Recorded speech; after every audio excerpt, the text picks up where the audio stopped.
From brokerage operations to how listings are being marketed, the coronavirus is real estate agents adapting to these extraordinary circumstances. So Katie Johansson, a real estate agent at Berkshire Hathaway Home Services Premier Properties, is here to give us a COVID-19 update on the real estate market. Katie, great to have you with us this morning. So how is the market changing because of what's going on with this COVID-19 situation?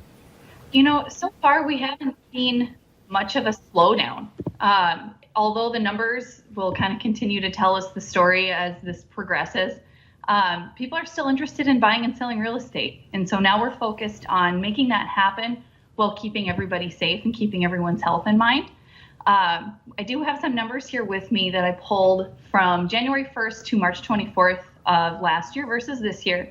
And we're actually up right now with our new listings that have come on the market.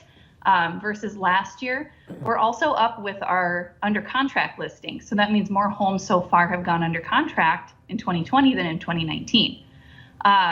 Sold listings are a bit down, but not enough to really be a concern. So things are looking really strong. Boy, that is really great news because I didn't think I was going to hear that from you this morning. So thank you for sharing that. Yeah. What are some unique things that you're doing right now to work with buyers and sellers through this, though? Well, we've had to get a little creative, and we're always coming up with new ideas on what we can do. Obviously, technology plays a huge role in this, and we're fortunate to have the tools that we do. We are using FaceTime video conferencing calls like Zoom to communicate, face-to-face with our clients rather than just doing calls or texts. We're creating virtual tours with programs like Matterport that allow you to walk through a home virtually in 3D. There's also videos we can do. We've also now switched to virtual open houses using Facebook Live. And all the closing documents, those are the only things that can't be signed electronically. Everything from the offer through the whole process can be signed electronically. I got to ask you, have you had anybody just look at a house virtually and be like, okay, I'll take it and get a deal done without them even stepping in the house yet? It's happened. Has it's it happened. really? And actually a tool we're using right now is if that is necessary, then we're putting a clause in there that you can have the opportunity at the inspection then to walk through the home. That limits the number of times that you're in the home and possibly exposing anybody to things. Congratulations. So there's ways to get creative. That is incredible. What kind of things are you doing now, though, to protect your consumers as you're, trying to do your normal business, whether you are walking them through homes or whatnot? Right. The National Association of Realtors has some guidelines out for us that we're following very closely. We are, if we have to physically enter a home, we're washing our hands really well, also using hand sanitizer as an added bonus. And then just try not to touch anything in the house. If we do have to touch things like doorknobs or light switches, we're wiping those down.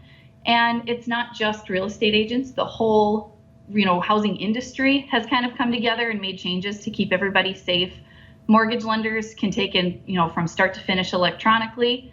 Home inspectors are limiting the number of people that are allowed at an inspection, and then also cleaning, wearing gloves, things like that. And closing companies, title companies, have actually switched to a curbside no contact closing. So that's kind of been very cool.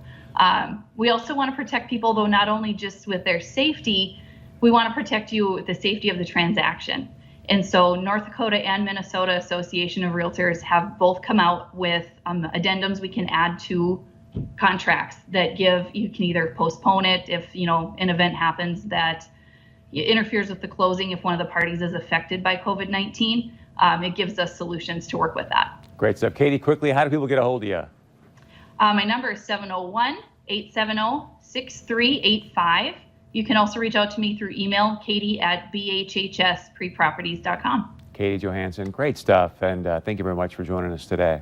Thank you. All right, stay with us. We got much more coming up right here on North Dakota Today.